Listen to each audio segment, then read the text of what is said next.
Michel Horry a encore peut-être de la peine à le croire. En tout cas, cet astronome amateur jurassien vient de découvrir une comète. Il a repéré le corps céleste cette semaine depuis l'Observatoire astronomique de Vic. L'Union astronomique internationale a validé cette observation. Michel Horry est le deuxième Suisse à découvrir une comète périodique, c'est-à-dire une comète dont on peut observer le passage à plusieurs reprises. Il y a comme des petites lumières dans les yeux. Qu'est-ce qui s'est passé? Eh bien, pour un astronome amateur, quelque chose d'absolument fantastique. Je pense qu'on ne peut pas faire une plus belle découverte qu'une comète qui revient, qui va revenir et qui porte son nom. Dis, c'est quoi une comète? C'est une grosse boule de neige sale, très grosse, qui en s'approchant du Soleil, va fondre. C'est grand une comète? Une comète, c'est gigantesque. Celle-ci, elle a déjà la taille de la Terre. Et en plus, elle va s'approcher de nous.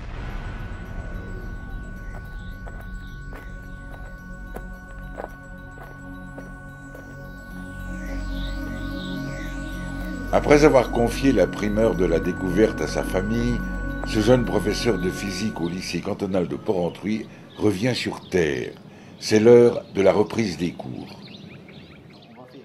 On va modifier un tout petit peu la chose, on va mettre une voile derrière. Ses élèves ne sont pas encore au courant de la découverte et Michel Horry devra maîtriser son émotion jusqu'à l'annonce officielle de son exploit par la communauté scientifique. Alors seulement la comète portera le nom de son découvreur.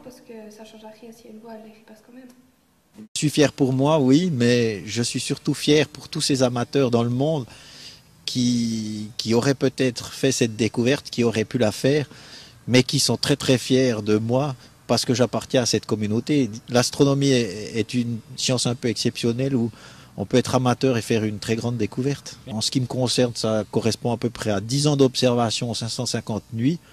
Et puis, potentiellement, qu'est-ce qu'on peut découvrir là-dedans? En matière de comète, une. Alors ici, c'est une comète qui a toutes les caractéristiques de la grande et belle comète parce que, premièrement, elle est périodique, donc elle va revenir. La majorité des comètes ne viennent qu'une fois. La deuxième chose, c'est qu'elle est dans le plan des planètes. Donc elle a certainement été observée dans le passé. La troisième chose, c'est qu'elle fait un tour du Soleil en très peu de temps, finalement, pour une comète, c'est 6 ans. Donc j'aurai moi-même l'occasion de la voir revenir, et c'est ce qui me fait le plus chaud au cœur, dans le fond.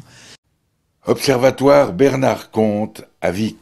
On a un télescope ici de 60 cm, donc il y a déjà un bel instrument. Ce n'est pas un instrument professionnel, c'est un instrument artisanal, j'oserais dire.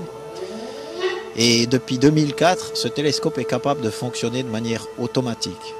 Alors, on pointe la coupole plein sud, on l'ouvre, et puis je viens le soir, typiquement, ça dépend si c'est l'hiver ou l'été, mais vers 8h, 9h. Je enclenche le télescope avec l'ordinateur qui le commande, et le télescope photographie des portions de ciel qui passent plein sud, et ceci régulièrement. Et donc, finalement, on observe le ciel, mais une grande partie du ciel, parce que le ciel défile dans l'ouverture de la coupole qui est plein sud. Ce qui permet de couvrir une grande surface dans le ciel. Par exemple, de quel... Alors, typiquement, la nuit où j'ai découvert cette comète, cette fameuse comète, j'ai fait 35 surfaces de ciel équivalentes à la pleine lune, et il se trouve, et pour moi c'était déjà un signe, que cette comète est dans le 35e champ, dans le dernier champ. Alors on voit ici la position de la comète, donc découverte le 27 août 2008. Et d'après les 2 jours de mesures faites dans le monde entier, eh bien on voit que début septembre, la comète, cette comète Horry, passera extrêmement proche de la Terre. D'ailleurs, sur ce croquis ici, la Terre et cette comète sont carrément confondues. Michel Horry et son équipe d'astronomes amateurs sont de fins limiers d'astéroïdes et affichent une certaine fierté. En 2000, l'Union astronomique internationale désigne l'observatoire de Vic sous le code 185, reconnaissant ainsi la précision du travail fourni par cette station.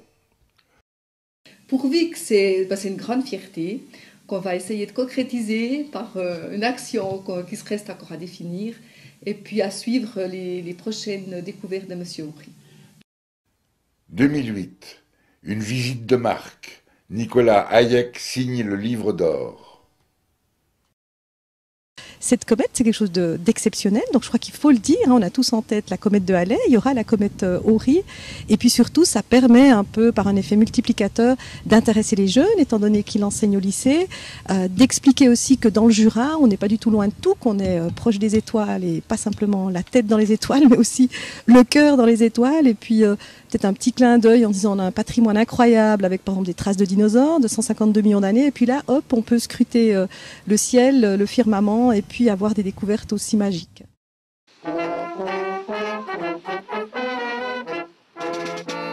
Mesdames, Messieurs, chers amis de l'astronomie, permettez-moi tout d'abord de vous remercier d'avoir répondu si nombreux à notre invitation pour cette petite fête en toute simplicité, dans le froid, mais dans un décor magnifique, pour l'inauguration de la place de la Comète. C'est là que ça coince, voilà.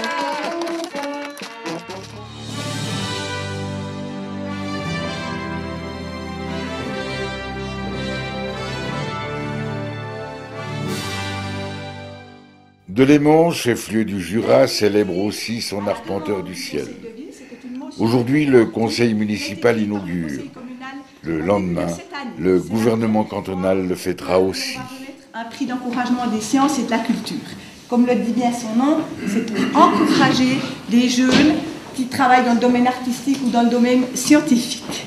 Cette année, nous avons le grand plaisir de remettre ce prix à Monsieur Michel Loury. Bravo, faites-nous encore rêver et donnez-nous surtout l'envie de regarder plus souvent le ciel. C'est un excellent calmant et on peut y voyager aussi loin que l'on veut. Merci.